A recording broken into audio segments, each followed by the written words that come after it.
See it through అంటే ఒక పనిని పూర్తి చేయడానికి లేదా ఛాలెంజెస్ని అధిగమించడానికి పట్టుదల మరియు దృఢ సంకల్పాన్ని ప్రోత్సహించే ఫ్రేజ్ ఇది.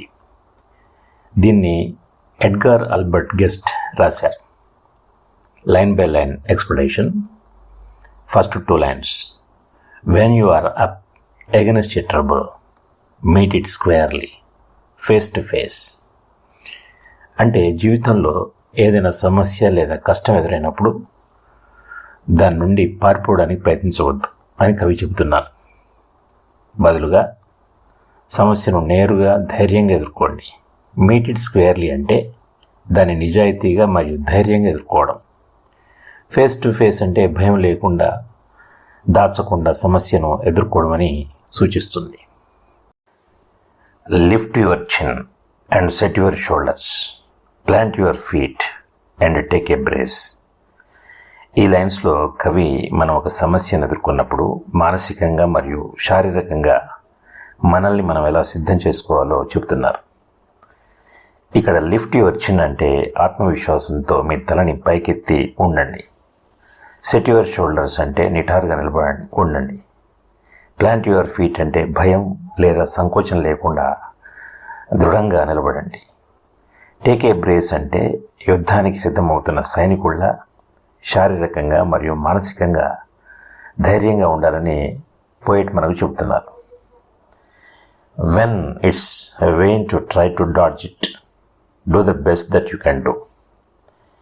ఇక్కడ కవి కొన్నిసార్లు ప్రాబ్లమ్స్ని అవాయిడ్ చేయడం వ్యర్థం అంటాడు. అంటే మీరు ఎంత అవాయిడ్ చేయడానికి ప్రయత్నం చేసినా ఆ సమస్య నుంచి బయటపడలేం. అలాంటి సందర్భాల్లో భయపడిపోయి పారిపోయి సమయం వృధా చేసే బదులు ఆ సిచ్యువేషన్ని హ్యాండిల్ చేయడానికి ఒక మంచి ప్రయత్నం చేయమంటున్నాడు. డాడ్జ్ అంటే avoid.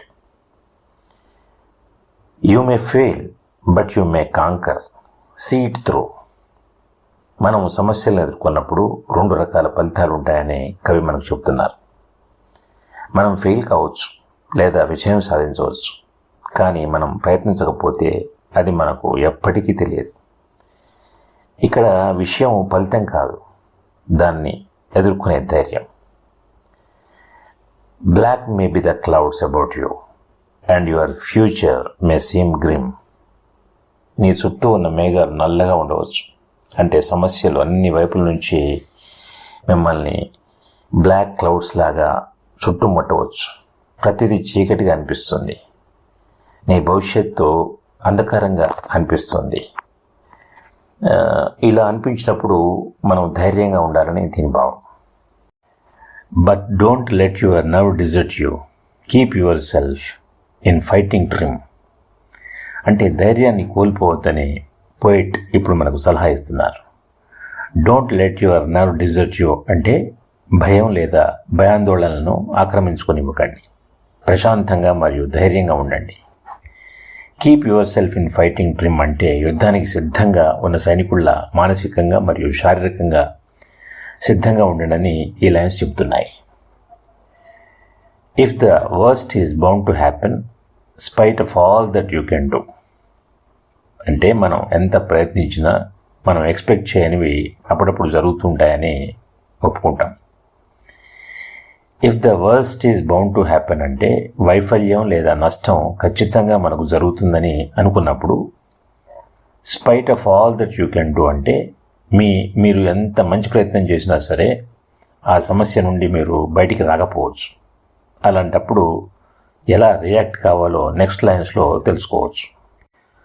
Running from it will not save you, see it through. అంటే సమస్యల నుంచి పారిపోవడం వల్ల నీకు ఏమీ ఉపయోగం ఉండదు.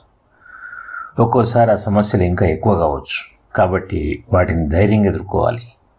సీ ఇట్ త్రూ అనే ఫ్రేజ్ని మళ్ళీ రిపీట్ చేయడం జరిగింది. చివరిదాకా పోరాడండి, వదిలేయొద్దు అని దాని అర్థం. Even hope may seem but futile when with troubles you are beset. Futile అంటే యూజ్లెస్ అని అర్థం. పోయిట్ ఇక్కడ చెప్తున్న విషయం ఏంటంటే కొన్ని సందర్భాల్లో మన కష్టాలు సమస్యలు అన్నీ ఒకేసారి వచ్చి పడతాయి. మనకేదైనా కొంచెం ఆశ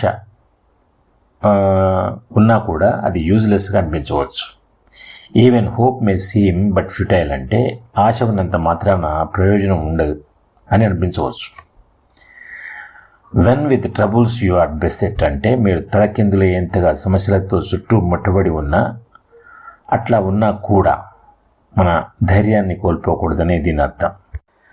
but remember you are facing just what other men have met. ఇక్కడ ఒక విషయం గుర్తుంచుకోవాలి. ఇప్పుడు నువ్వు ఫేస్ చేస్తున్న ఈ పరిస్థితులన్నీ కూడా ఇంతకుముందు వేరే వాళ్ళు ఫేస్ చేసినవే. కాబట్టి ప్రాబ్లమ్స్ అనేవి కేవలం నీకు మాత్రమే ప్రత్యేకం కాదు. ఈ కష్టాలు నష్టాలు అందరికీ సమానమని ఈ లైన్స్ యొక్క meaning. You may fail but fall still fighting. Don't give up what ever you do. అంటే నువ్వు ఓడిపోవచ్చు, కానీ పోరాడుతూనే ఓడిపో. అంటే చివరి వరకు ప్రయత్నం చేయి. విజయం సాధించలేకపోయినా సరే యుద్ధభూమిలో ధైర్యంగా పోరాడుతూ ఓడిపోవడం గొప్ప విషయం. Don't give up what ever you do. అంటే నువ్వు ఏ పని చేస్తున్నా, ఏ పరిస్థితిలో ఉన్నా, ఏ మాత్రం కూడా నీ వల్ల కాదని చేతులు వదిలివేయకుండా పోరాడుతూ ఉండాలి. ఇక last lines. Ice front, head high to the finish, seat through. అంటే ఐస్ ఫ్రంట్ అంటే మన దృష్టి లక్ష్యంపై ఉండాలి. తలెత్తి గర్వంగా ధైర్యంతో చివరి దాకా పోరాడాలి. ఏ పరిస్థితినైనా ఎదుర్కొని ముందుకు సాగిపో అని ఈ లైన్స్ యొక్క అర్థం. This is the content of the poem. Thank you for watching.